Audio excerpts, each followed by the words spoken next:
Hello team and welcome back to Sunday Vibes. Yes, we're in the pub, a pub of yesteryear. Happy to be back, Padge van Straten? Yesteryear. Yeah, I'm good. I'm glad to be here. It's been a wonderful week. Had a great time with my baby. Chelsea going down the toilet. It's been wonderful for everyone. Man United not faring that well in recent weeks, so obviously Joe is in hiding, so we've had to drag Doogie to the set of Sunday Vibes. But thank you very much for being here, mate. Pleasure. Looking forward to your input as always. How are you? Yeah, very good, very good. It feels nice to be back in the Phoenix. It's like early 2020 vibes, really. Yeah. It's been quite a while, but yeah, all good. Enjoyed the Champions League this week. Plenty to talk about in today's show. Let's have it. Yeah, cavernous in here. I feel like I've become agoraphobic during lockdown, and now I just can't handle how much space we have on set. Anyway, let's get into the main topic. The main topic this week was from AJ_47FC, who has asked, who from the bottom half could suit teams in the top half? And then a fair few people replied to AJ's tweet on my timeline with suggestions from sides who are facing imminent relegation. So maybe we can work our way up from those teams until about, 11th, 12th place before we start meeting the Leicesters and the Aston Villas of this world. So Norwich, bottom club. Few people have said Max Aarons might be a good pickup. Just got wind that Doogie might not be in agreement before the show started. So do you want to explain why you think Max Aarons isn't all that? And where would you put Max Aarons next season? Yeah, I don't want to go too harsh because I think he's playing in a very bad team, predominantly, at least by Premier League standards, and a very bad defence, which has got slightly better under Dean Smith, but not significantly better. I think Grant Hanley, Gibson, Jan Lulis, none of them have had great campaigns. But Max Aarons, I just think for a player that was linked with Bayern Munich, Barcelona, bizarrely, I think top Premier League clubs at one stage as well, I just personally don't really see it at the moment. In any respect, I think he makes quite notable mistakes on and off the ball. Doesn't really offer a whole lot going forward. I think he got 2 assists in the Championship last year in a team that dominated that league, and 1 assist so far this year. And yes, his defensive numbers are reasonably solid for that Norwich team, but I watch him and he does make quite often quite routine mistakes. I think he can be dominated physically, can be dominated in the air, and I just don't quite see the hype. I think he is probably a Premier League level player, but no more. I don't think he's a Europa League level player. I certainly don't think he's a Champions League level player at the moment.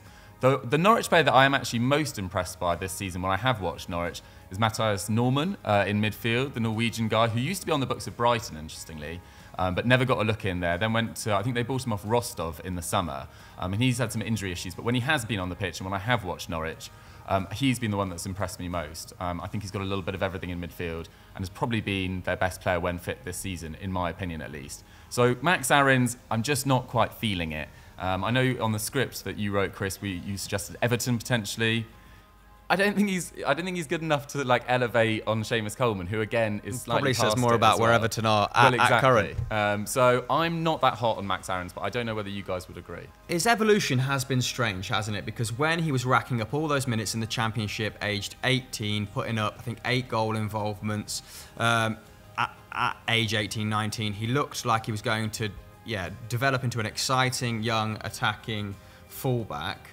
Now, defensive numbers solid for a poorer side, like Doogie said, but pretty non-existent going forward. And is it that limitation, or his limitations going forward, that you think will prevent him moving to a better team, or a significantly better team than Norwich? Well, it's the fact that there's nothing clearly outstanding in his game. Like Doog says, he's not that much of a defender. When he puts up big defensive numbers, it's mostly because they face so much traffic, not because he's, somebody like Ricardo Pereira who just sees ball, gets ball. He's still got decent athleticism. He's reasonably quick, but he doesn't have the strength to match it at the moment. And he's 22. This is the age where he should be starting to show those physical materials. So I don't know. You could imagine him maybe playing as a wing back. You could see if a coach like Potter or someone got a hold of him, he'd say, well, actually, there are things this guy can do. He's a reasonably good dribbler. He's pretty fast. And I think if we can get him into the final third more often, I do believe there's end product to be had there. But in a way, one of the things I think that might have made that development difficult is that he's essentially playing in a different team each season. Yeah. Like in the Championship, he's playing in a ball-dominant side that are playing kind of intricate attacking football. Then he comes up and he plays in a side that are without the ball pretty much all the time, where he's expected to play as a backs-to-the-wall defender. Well, if we transferred a player between clubs like that from season to season, then back again, we would sort of expect to see their progress stagnate a little bit.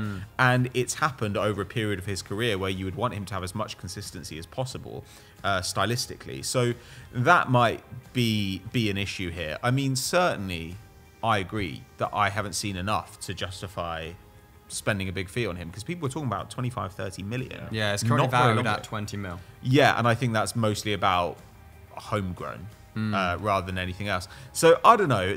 I think Dukes is right. I think there probably is a player in there, and it wouldn't be surprised if he gets to 25, maybe he's moved to a different club, suddenly we start to see the best of Max Aarons. But right now, is he too good for Norwich? No. Like right now, if I were looking at Norwich, I think, maybe Rashica is worth taking because he had a good time in the Bundesliga for a bit. Maybe Pukki if I'm a lower Premier League side and I need a backup striker. Pukki can score in this division. So there are people, Melu maybe as well. Like, he's put up decent defensive numbers and reasonable passing numbers in a side which never gets on the ball as well. So I don't know. There are people that I'd go to long before I got to Max Aarons. Yeah, I mean, like you said, he is very much backs against the wall stuff at Norwich this campaign, isn't it? And a couple of numbers or a couple of stats that highlight that. 1.6 of his 2.3 tackles per 90 in his defensive third. Good representation of how deep he is. 8 of his 13 pressures per 90 also in his defensive third. This is a guy that's just not really getting out of his own half. And I think he's actually solid in one-on-one situations, in the top 7% for defenders when they... for dribblers tackled in one-on-one scenarios as well. So, yeah, there's enough promise there, but not enough promise maybe to warrant spending £20 million on. Enough promise to warrant giving him a second chance, perhaps. Let's move on then to Ismail Assar, someone that we were actually quite hot on in this pub. As we sat here, I remember touting him when he played for Rennes for someone... as a good squad rotation option for someone like Liverpool. And that's when we knew that it was going to take quite the fee to get him out of Rennes. And I think they ended up paying £27 million for him, didn't they, Watford? Do we still think that Ismail Assar, now we've got 3 seasons more of data under our belt, do we still think he can reach that level? Pat doesn't look quite sure. Liverpool, probably not. Yeah. 24 now. Ismail Assar... Is it Ismaila? Like, is there a diaresis mark over the I? There is, yeah. Okay, so it's Ismaila. I think so. So anyway, Sa, let's call him that. To me, this would be a good signing for a Leicester, because he's definitely a good dribbler, and I do think there's good end product here, and he's always been a bit lanky, but he's filling out more, and I think he's reasonably strong. He also had okay production in Liga. So this is a guy who's now been producing at a pretty good level for quite a long time. Yeah, if I were a big club, I certainly wouldn't do this because of the age. By the age of 24, you really want to be seeing quite a lot more. And you're not really getting it, even in a terrible side. Watford's attack hasn't been that bad. So I think that if I were a Leicester and the fee were reasonable, I would think about doing this. Get a guy in who can play on the right-hand side. Anyone above Leicester?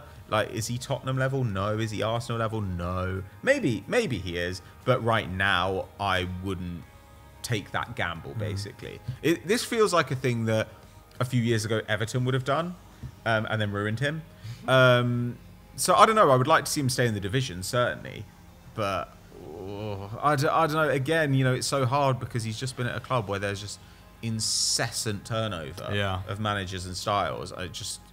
I find Watford impossible to get a handle on. They're slippery. Yeah, I also find his fitness record a little bit baffling in the Premier League. I think he's missed 9 games this season with various issues. He missed 8 games when they first signed him, when Watford were a Premier League side also, but then he put up like 3,600 minutes in the Championship last term. So it's almost as if his conditioning isn't quite Premier League level. Doesn't he have like 15 starts this season? Yeah. It's not spectacular, is it? But his output is solid, and his output, he actually sustained his 0.4 goals and assists per 90 from the Championship. He sustained that in both seasons that he's played Premier League football. So it's quite impressive that he's just taken that step up in his stride.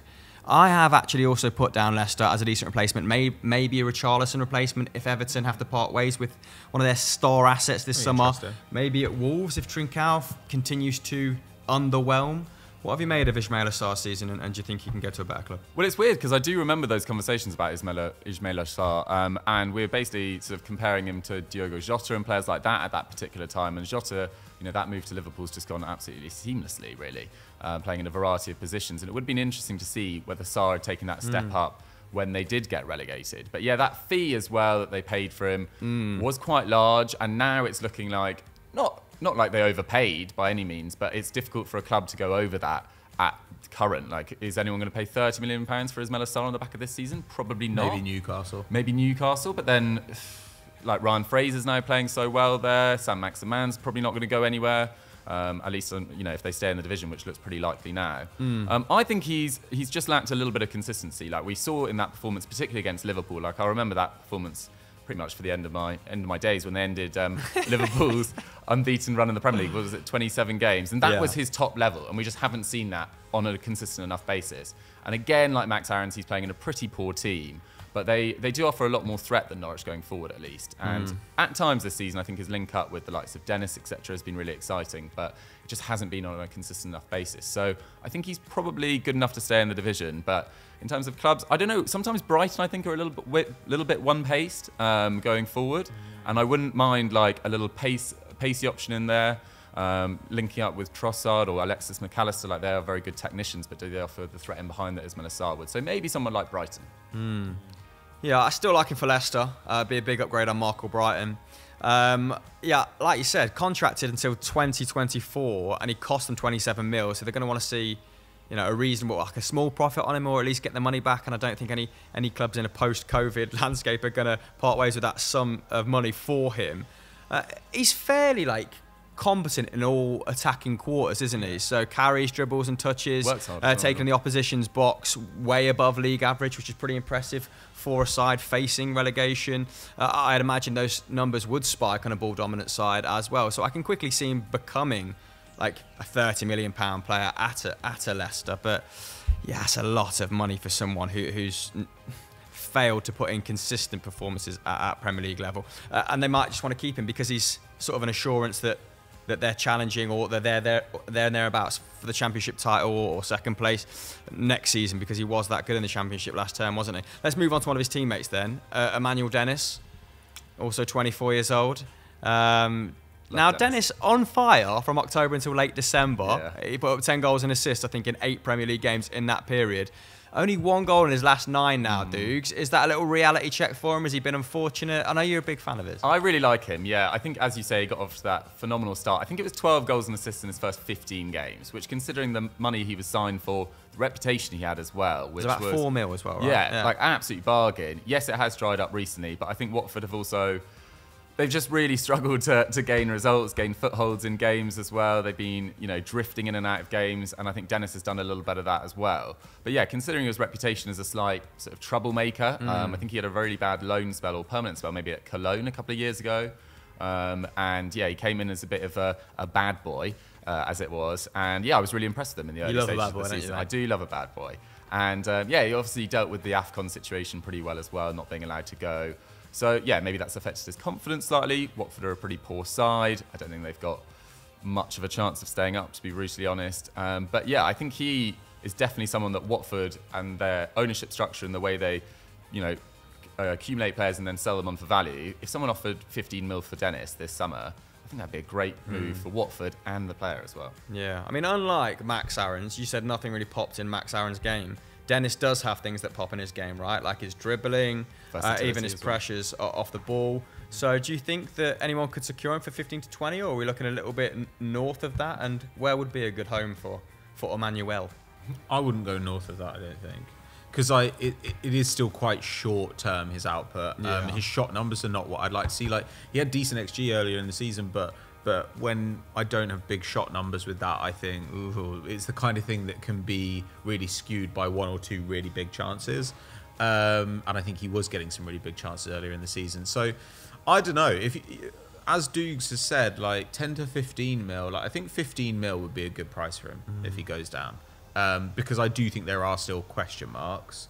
And I don't know if he's going to come to your club and be a starting centre forward. Yeah. I'm struggling to think of a Premier League side that he'll be starting centre forward. Well, he's also played on the right and the left, hasn't he? Which is why his 14 goals and assists in 24 starts is pretty impressive, because he has been rotated around that forward line. I think every time I see him, it doesn't strike me as a sort of technician. I think he would suit a team that plays fast, aggressive, vertical football. Maybe a Southampton more so than a Brighton, for example, or maybe a Lucas Moura replacement long term at Tottenham if they can get him for the right price, if they don't have an awful lot of money to spend. I just see similarities in their game.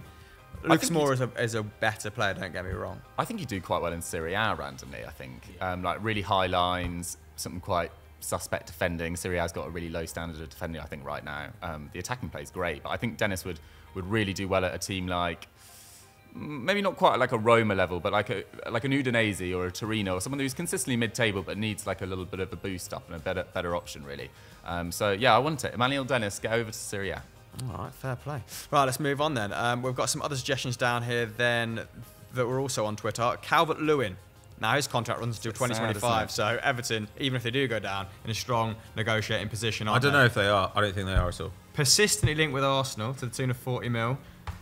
What do you make of that? Everton are not in a strong negotiating position. They have to sell a big asset. Well, the Usmanov stuff is but even not helping, right? Even leaving aside the Usmanov stuff, like part of the reason that they sold Luka Dean was because they are in serious trouble financially. They've got a real problem here. They've got to break even. And in order to do that, I think they're going to have to make a big sale. And basically, they've got two guys they can do that with, Richarlison and Calvert Lewin. Calvert Lewin, the issue obviously this season will be his injury record. That fractured toe has just kept him out for how many games? 20? And if a club like Arsenal is going to go for him, which I think would make a lot of sense, because when he's played, his shot numbers have gone up each season, his XG's gone up each season. He started the season on fire before the injury. He's also an enormous physical presence. He's incredibly hardworking. He's shockingly mobile, given the size of him. Well, he doesn't actually. Like, we don't actually cross very much. But has that just been extinguished now? Because that was a thing at one. It was like a 5-game. Right, it was like a 5-game trend when we couldn't score a goal. That was like, yeah, the autumn of what was it, 2020? Yeah, where we were just crossing relentlessly. But also, yeah, he does give you like a completely different weapon. Which, especially with Arsenal's front line at the moment, having that taller guy in there would really change things, because as much as as talented as the players are, Saka, Martinelli, Odegaard, like, these are not big guys.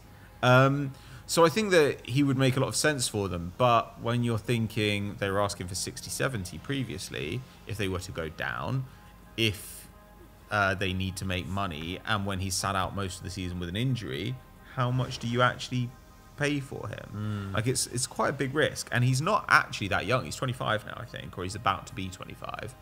So I really like the player. I really like him. But my concern is a season out with kind of like bullshit injuries. That makes me fearful.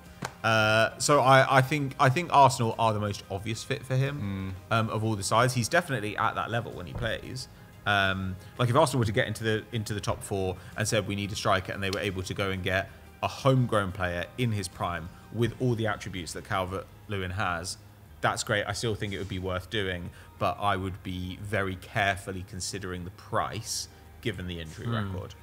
Very different profile-wise to someone like Lacazette, and I feel like that front four's prospered because Lacazette has almost become Firmino-esque in his approach, right? And he's sort of enabling the guys around him. I feel like he's helped Martinelli get better, or get beyond him and get into better attacking positions, because he's willing to drop into the space and link up play. Do you think throwing someone like Calvert Lewin in would perhaps disrupt that harmony, or do you have just zero reservations that he'd hit the ground running? I think that it would definitely be an adjustment. But I don't think it would be like the end of the world. I think Calvert Lewin offers so much more. Not offers so much more than Lacazette, but he offers different things, which I think would help compensate for that. I mean, there is some slight debate about this. You know, I do think that if Arsenal couldn't get Calvert Lewin for a reasonable price, I would probably think that actually the more sensible thing this summer, rather than overpaying for a striker like Isak, would be to go and get a wide guy who can also play through the middle, because then you have the option of Martinelli developing as a centre forward. So, for instance, say you get into the Champions League and you could go and get Nkunku. Well, Nkunku has played as a centre forward this season, basically, but he's obviously played as an attacking mid in the past, as a left winger, and that means that you have the option to play him up front, but you could also develop Martinelli there. If you give Lacazette a new contract, which I think they probably should do for a year at least, then you can still get Nkunku into the lineup. I think so. It doesn't have to be him, obviously, and whether you can get him is an open question, but that kind of player might make more sense than a striker who's not quite at the level. So if I were Arsenal, I'd probably happily go into this summer and say, well, if we can get Calvert Lewin, we get him. But otherwise, maybe we look for a different profile of player for exactly the reason you're saying, so that we can continue to develop Martinelli. Because out of all those guys, okay, Saka's a better player than Martinelli right now. Odegaard is probably the best player at Arsenal right now. But Martinelli is the one who you think, this guy might be one of the best in the world one day. He's got those materials. He's got the attributes, yeah. Yeah, the good thing about Arsenal's striker search is that no one's looking quite as expensive as they were like 6-7 months ago. Like Calvert Lewin with his injuries, Alexander Isak hasn't had a great scoring season at least. Jonathan David, like short of a massive performance against Chelsea next week in the Champions League, probably is not looking like he's going to go for a huge amount of money as well. Like if Lille hadn't made the Champions League knockouts and had dropped into the Europa League, say, and he got 4 or 5 goals on the way to Lille making, I don't know, a quarter-final, semi-final, etc., that bumps the price up as well. So I think actually Arsenal are in a reasonably good position to sign a striker who's not on the massive high right now and maybe an overinflated price. Like I still think Vlahovic is an excellent striker, but I still think they overpaid slightly. Yeah. Like Arsenal have a potential to get a really, really good striker for not that much money this summer. Yeah, price of the brick going down. I also think when it comes to Calvert Lewin as well, I read yesterday that they've just appointed Everton a new sporting director in Kevin Thelwell, and you don't want to be the new guy coming in and sanctioning a sale like Dominic Calvert Lewin.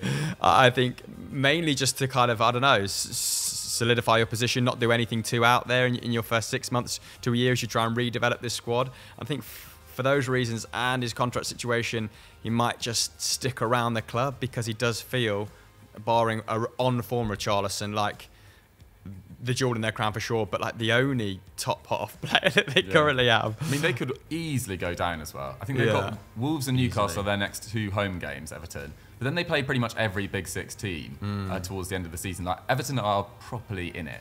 And if they go down, the financial situation may be unsalvageable. Like it's that bad. That's what Everton fans are saying at the moment. Like this is not a thing where it's like, oh well, you know, we can't spend as much as we want, you know, because of the Usmanov situation. They need to do so much. They're in so much trouble. The finances behind the scene at Everton are truly, truly worrying. Yeah. And they're in a position now where they have to sell to make money. Well, they've have to do it. Suspend a bunch of sponsorship as well, haven't Crazy. they? Because of the ties that those various companies have to Russian investors. Yeah, so not a great situation at Everton. Do you think if they did go down, anyone else at Everton worth a punt? I mean, we've been pretty critical of their squad just there. Anthony Gordon, perhaps he's looked like one of their bright sparks at the end of the season. Probably their best player this year, to be honest. I think Ben Godfrey's a good player as well, probably Premier League level.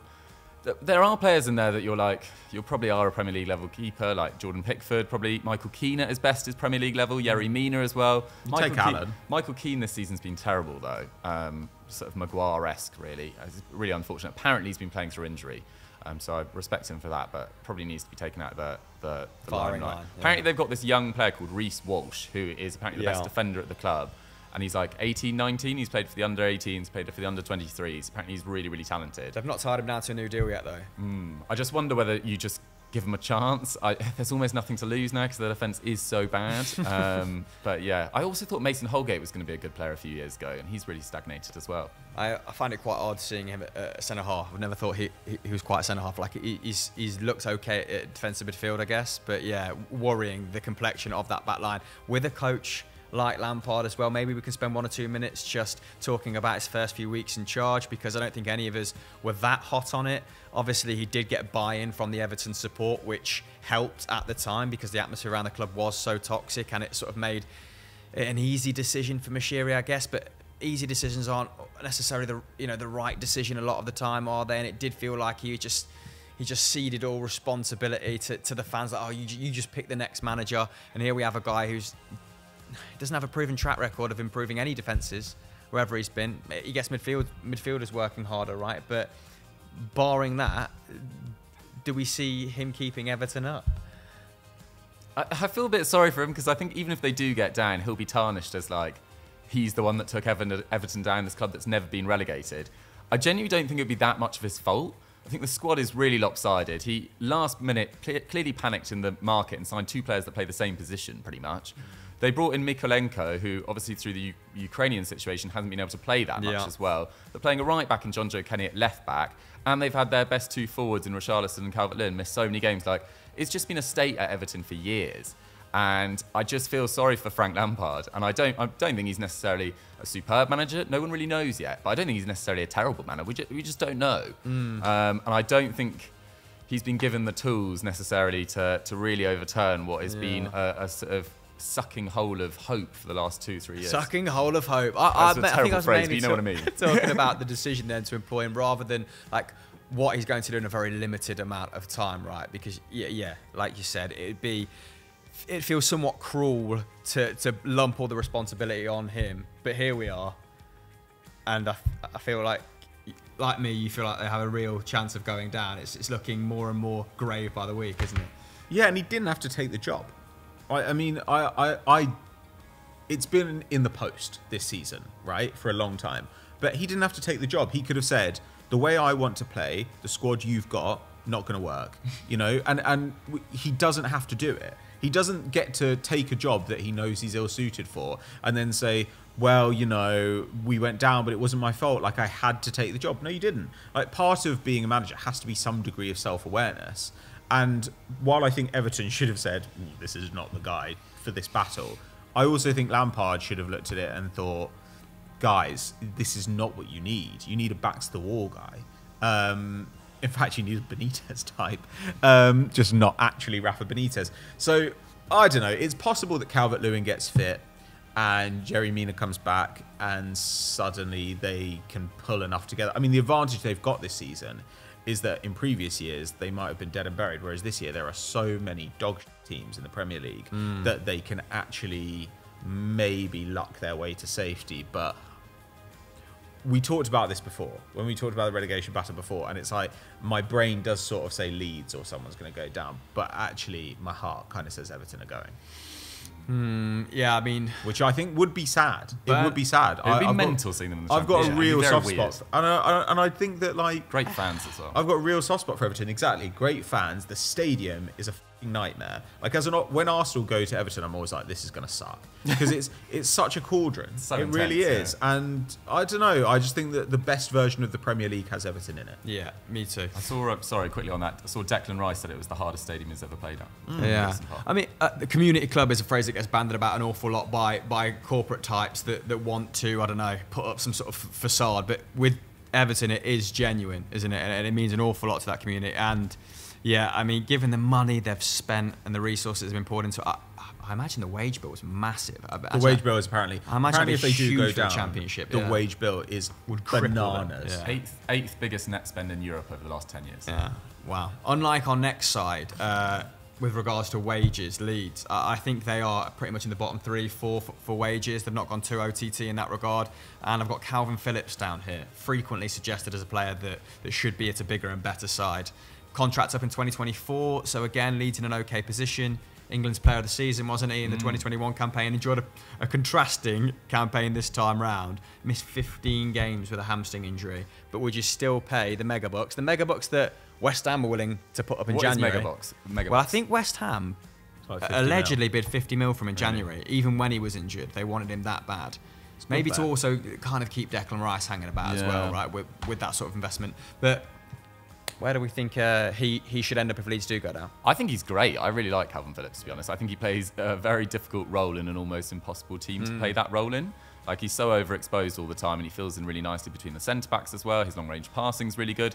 I don't really, when he's fully fit, see a massive fault in his game, to be honest, for that position. And yeah, he showed for England that he can play in a slightly different role as well in a different system. So yeah, I think he's comfortably worth £40 million, and I think a lot of clubs could do with him, to be honest. I still don't think he'd be the worst option for Man United. What do you think? Anyone who's looked at Ruben Neves, I think, could stand to look at Calvin Phillips. I think they're quite similar players, and I think they'll probably be in the same range price-wise. I think Neves probably has a slightly higher ceiling, but Phillips is more reliable. I think he's just a really reliable guy, and I think when he's fit. And I think he'll be useful on almost any team, pretty much. There are rumours that Liverpool wanted him to replace Jordan Henderson. That actually makes quite a lot of sense. Jordan Henderson at his best was a really good forward passer for Liverpool who put in a defensive shift and covered the right back zone when Alexander-Arnold went forward. Who does that sound like? That sounds a lot like Calvin Phillips to me. I would probably want to pair him with at least one guy who's a little bit more mobile. I mean, I know Phillips is mobile in terms of covering from side to side, but he's not going to run forward with the ball. Yeah. So I would probably want more of a runner next to him.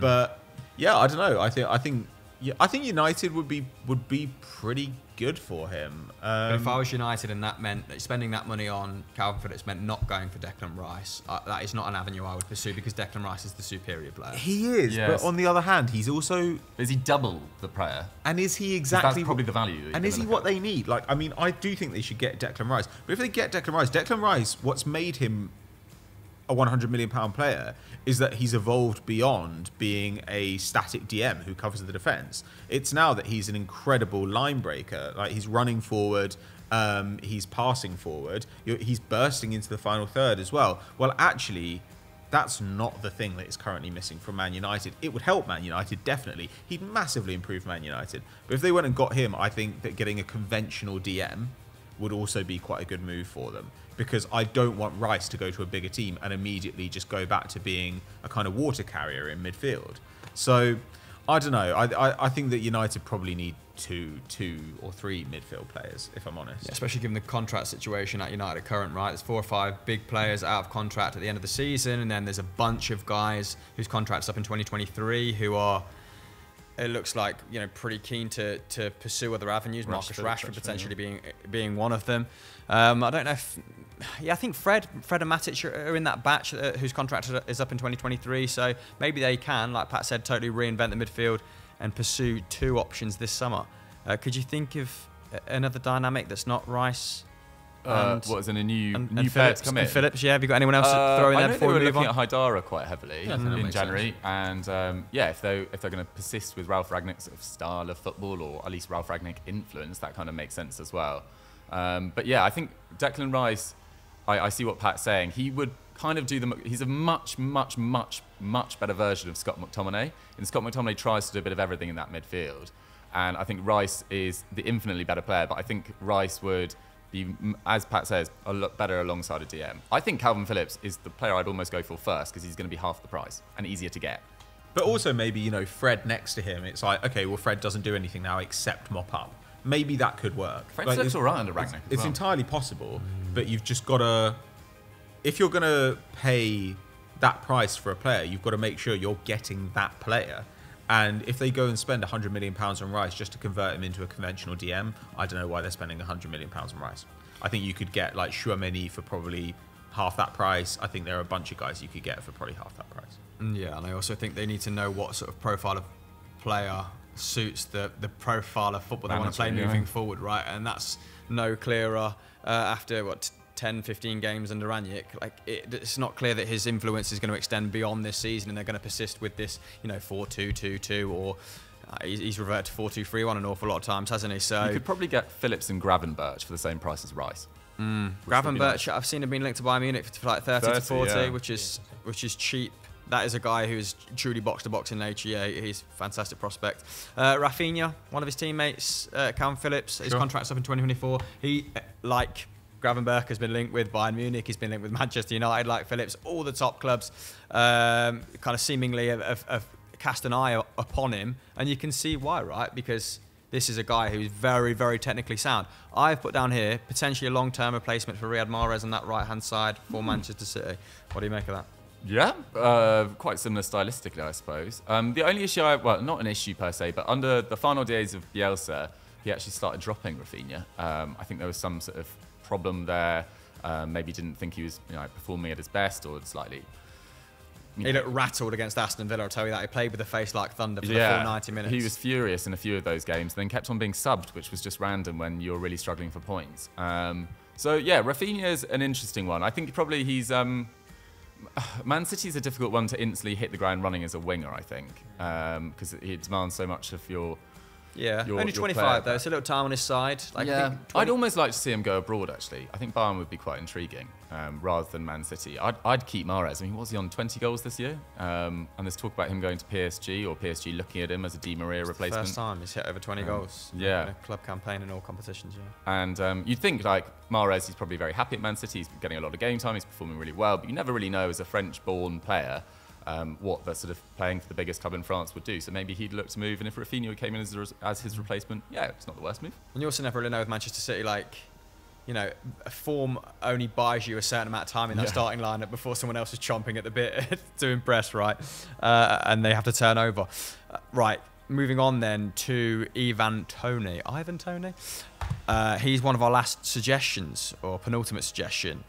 Contract up in 2025. He's done okay this season. Has he done enough to warrant, like, again, with who are we talking about prior? Ismail Assar. Like, would you part ways with 30 to 35 million to get Toney out of Brentford off the back of 9 goal involvements, I think, or 9 goals, I think 4 of them penalties. Like, he's been good at Brentford, but there's quite a few good mobile forwards in the league. I'm not sure where Toney would go and who would stump up the cash. What have you made of his actual season so far then? It's nice that he can play a completely different role. It's nice that last season he was a great goal scorer in the Championship, and this season he's been more of a facilitator. So it's good that he has the intelligence and the skill to do that. That's a really good sign. He also is deceptively strong, which is something that definitely helps in the division. And I think that in a team which have more of the ball in the final third and create more chances, he's going to score more goals. You could imagine dropping him into that Lacazette role for Arsenal, or taking him to Spurs as a backup for Harry Kane, and him working really, really well in those positions. But it is a little bit of a gamble. The penalties, you take those out. The hat trick the other day, you know, like his goals have really come in little spurts, and it hasn't been as consistent as you'd like. At the same time, he's probably going to hit double figures at the end of the season. That's not bad. Newly promoted side. Yeah, newly promoted side who have been in the relegation battle have had a really horrific run since Christmas. So I'm actually reasonably bullish about Toney as a Premier League striker. Am I bullish to the tune of 35 mil? If he was putting up these sort of numbers as a 22, 23-year-old, I would be far more confident saying 30 to 35 mil. But he's 25. Of course, has had a fantastic journey in order to reach the Premier League football, a real feel-good story. But I look at the sides who might be traditionally interested in him, in Leicester, who have Dakar, Wolves, who have Jimenez, Palace, Edouard, Villa, Watkins, and I'm failing to find a home for him, or a home that would be willing to stump up that sort of money. Maybe West Ham. Maybe West Ham. I think Moyes not signing a backup striker will probably cost them. Well, they were never going to finish in the Champions League anyway, but it might even cost them Europa League football, to be honest. Mikel Antonio's form's really bad at the moment. I think it's 2 goals in his last 19 Premier League games. Bowen's now out with an injury, and we haven't seen enough of Vlasic, who they signed last summer for big money. So I think Moyes made a few errors last summer in the transfer market, actually. And I know he deserves a lot of credit for the team he's built at West Ham and the way they've played. But I think that was a few mistakes in there has ultimately cost them what could be, one of their legendary seasons rather than just a very, very good season. But even Ivan Toney would be an excellent backup in the short term, and then potentially fill that role of Antonio, because his build-up play is really good in the way he works and pulls wide and integrates sort of Brentford's attack, which they don't actually have that much of the ball. They're quite a defensive side. So, Ivan Toney to West Ham, maybe. There's maybe some parallels with the way that sort of West Ham's forward line work as well, along with Brentford's, right? Like, and Burmo and him interchanging really nicely, aren't they? And there's a lot of that at West Ham as well. So good shout. Right. I've got some suggestions for players at mid-table clubs that might be able to elevate their game in the future and move to top 6 teams, let's say. So a slightly different genre of the question first submitted. Tino Liveramento was an awful lot of there's an awful lot of suggestions for him going to a big club post this season at Southampton. Of course, there is a dearth of top right backs, I guess, out there at current. Do we think, let's just touch upon him a little bit. Do we see him going to a Manchester United or an Arsenal, where he's been linked with in recent weeks? I think he's really, really good, but I'd be worried about that personally. Not because I don't think he deserves it on the basis of this season. I think he's been awesome. I just think he's got a much more complete game than an Aaron Wan-Bissaka, but I do feel slightly stung by the Aaron Wan-Bissaka move. Even though he's playing in a very different system, he's gone to Man United and just doesn't look anywhere near Man United level, 2-3 years down the line, and it's just a bit unfortunate, really. But yeah, Liveramento deserves an enormous amount of credit because you rarely see a player go from under 18 level, never having played a Premier League game, to being one of the best right-backs in the league in his first season, which I just think he has been when he's been fit. But yeah, he's definitely got more to his game than Wan-Bissaka. I'm not comparing them as players. There's a little bit. I want to see another season. People getting overexcited because it's like Doherty at right back at Spurs, or I mean Cedric Suarez. Who else is playing right back at Arsenal? Tomiyasu. Yeah. I mean, Aaron Wan-Bissaka at Manchester United. Even I guess Kyle Walker. Like, what's he now? 32, 33. Manchester City might be maybe 32. Might be thinking about a long-term replacement for him, I guess, despite him looking physically as strong as he ever has done.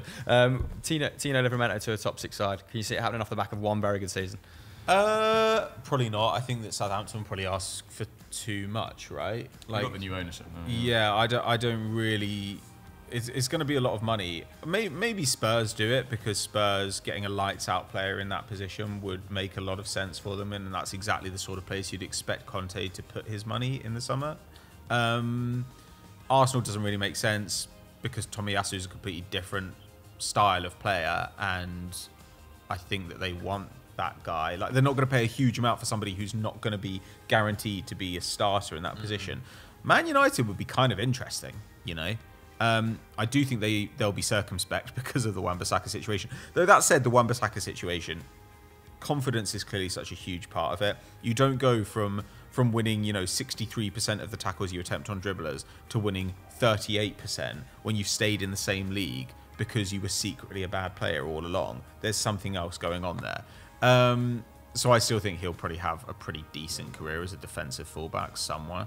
But I don't know. I just think it's really hard to lever players out of mid-table Premier League sides. They've got too much cash. You can just go elsewhere and get them for half the price. If someone like Brighton lost Tariq Lamptey, he'd be excellent there. But is Southampton to Brighton a big enough step up for Tino Liveramento? Probably not. I think he'd rather do another year and then see if there's a top 6 opening next year. Yeah, and you've got to look at places like Dortmund, where Dortmund are still playing Meunier a lot, and Meunier's actually had a better season, but that's potentially a place you can go. You're seeing fullbacks like Frimpong go from Celtic out to Bayer Leverkusen. He's been awesome. Well, why can Liveramento do that? Yeah, there's a few more suggestions down there for mid-table players, but I want to move on. Let's move on to quick-fire questions. The first question comes from Matip is Magic. Just simple statement. Got to talk about the Chelsea stuff. Do we have anything to say? Obviously, we're filming this on Friday. Do we have anything to say that we think will hold value for Sunday about Chelsea?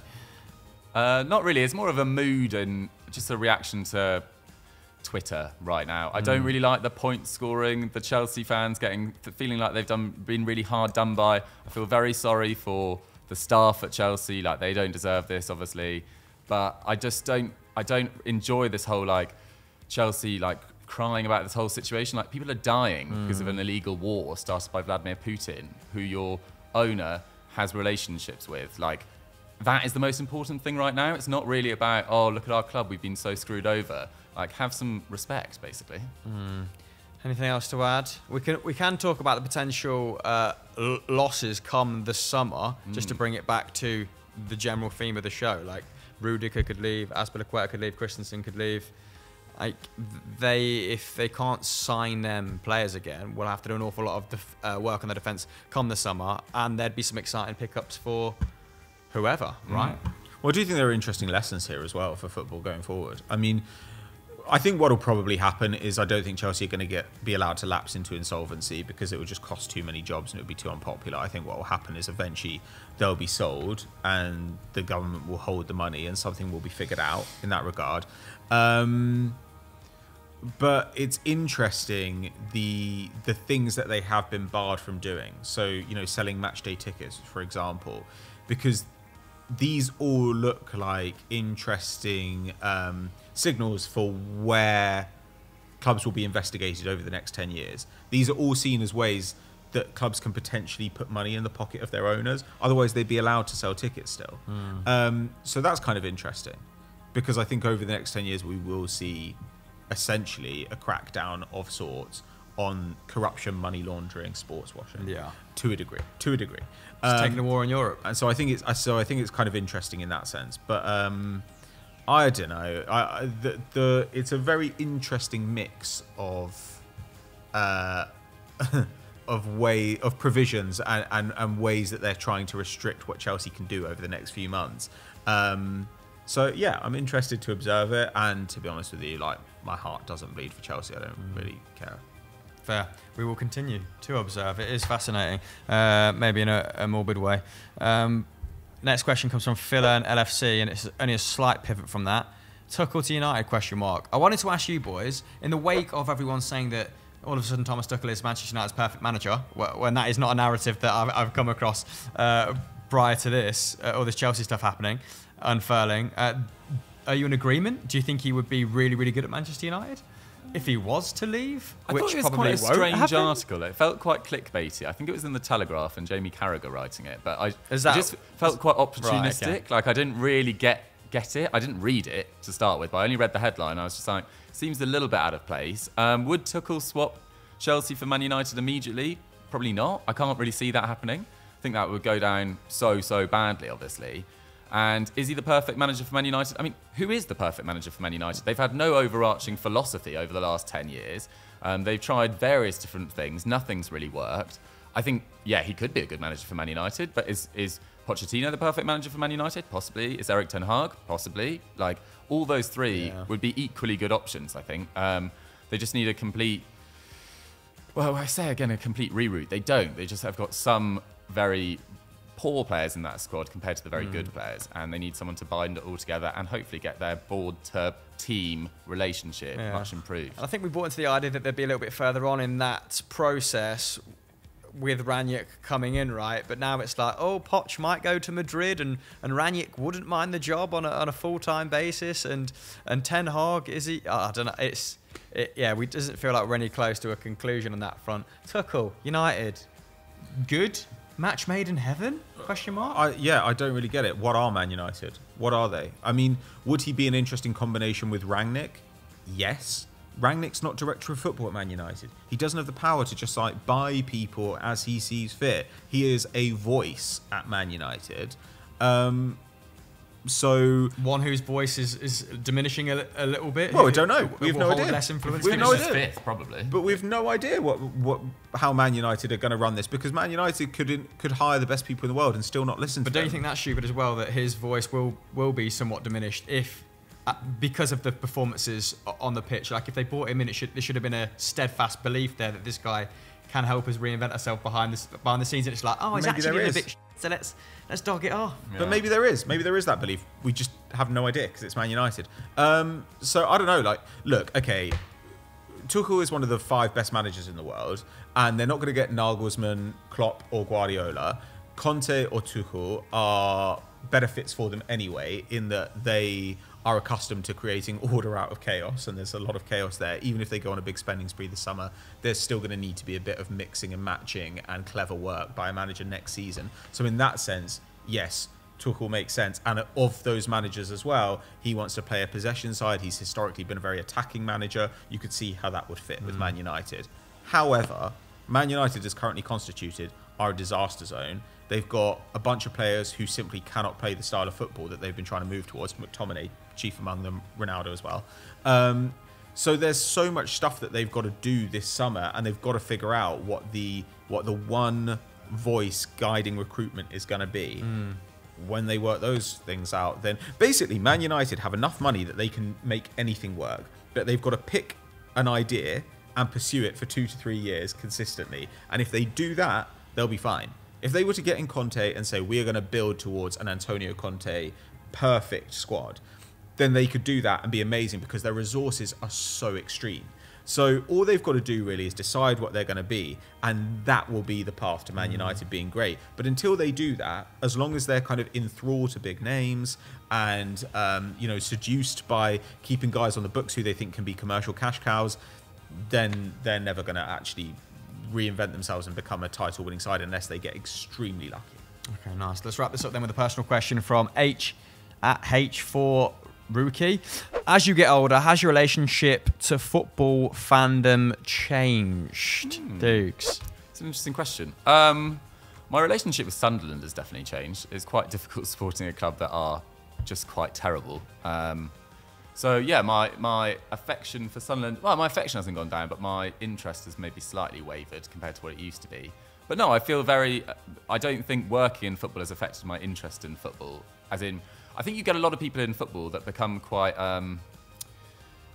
what's the word for it? A little bit fatigued by it, a bit jaded by the whole thing. Oh, I've got to go talk about football again. I've got to go watch another football game. And I always think that's a very spoiled attitude, because we do have a very fortunate position where I get to talk and write about football, 7 days, well, not 7 days a week, 5 days a week, whatever. You can do 7 days. I could do 7 days, yeah. Please do. Get any overtime. I'll take But 2 yeah, days no, off. I definitely feel very fortunate to be in this job. And yeah, I'm still really enjoying it. So no, my relationship with football has only improved. And yeah, particularly the big Champions League nights. That's what I live for. So improved with the whole of football.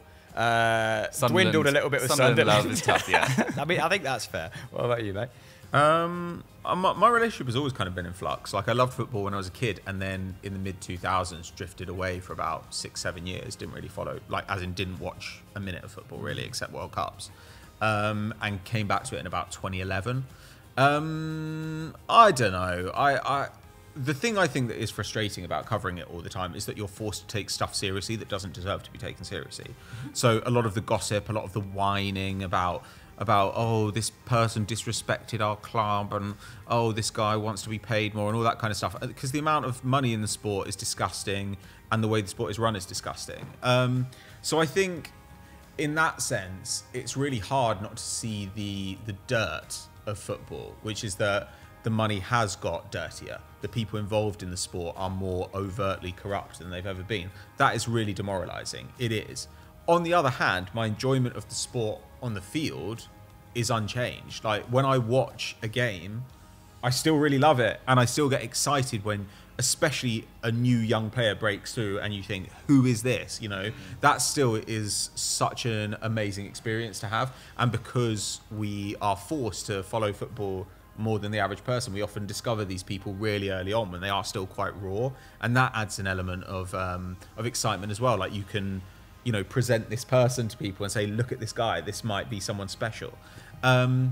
So in that sense, I still enjoy the game, but the sport, I think, is it's really hard not to feel jaded about. It's really hard not to feel depressed about, because I think that the conversation around football is actually more cynical, more demoralizing than it's ever been. And the way that people use it for their own political ends, I think, is really depressing as well. And the way that people in the sport congratulate themselves for doing not only the bare minimum, but I would argue less than that, especially when it came to Black Lives Matter, especially when it comes to equal wages for women, when it comes to abuse at football matches, whatever it might be. And we can maybe see the Qatar World Cup as the sort of pinnacle of that. In many ways, I'm sort of the inverse of you, I guess, Dukes, in that I found myself becoming less concerned with the bigger picture, or not the bigger picture, just football as a whole. And I found myself in the last couple of years, maybe because of the sort of upheaval Celtic have gone through in the last couple of seasons, and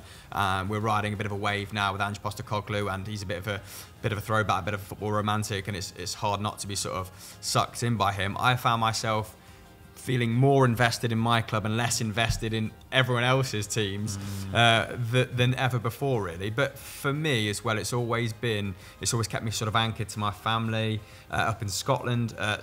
So when my dad passed away, that became, they were less accessible. They became a more diluted part of my life. But then having Celtic as this sort of focal point means that it can always return to that, means that those conversations are always happening on WhatsApp. It means that, the relationships are maintained, important relationships are maintained, and football is the sort of best conduit for that. And that's what I think is sort of beautiful about football. It's like a janitor working away in the background on sort of the relationships that you hold dear in your life. I still am besotted with South American football, and I think when it ties in with a culture that has that mysticism or a place you've not travelled to and stuff, I like pairing the idea of pairing football with travel a lot more moving forward, doing a bit more exploring, like using football as a bit of a lens to look at different cultures through. I feel like I'm offering less value in my like evaluation of players and stuff, because like fanalists, the quality out there now is improved so much in the last 5 or 6 years. I'm like, just feel pretty run of the mill on that front. So it's like I want to, I don't know, just go and like go to some like the Kolkata derby in India and, you know, report back on that, being like, this is why it's so cool and look what football is become out here in this far reach place. But yeah, it doesn't feel like there's no easy point to end the show on there. Started running away with that, but that's it. That's Sunday Vibes for this week. Thank you very much for joining us, gents. We've got to be out here pretty pronto, so I'm going to wrap this up quickly. Like this video, subscribe to the channel with notifications on, and we'll catch you next week on Sunday Vibes. Keep your eyes peeled for the tweet I put out normally on Thursday if you want your submission to get used. Bye.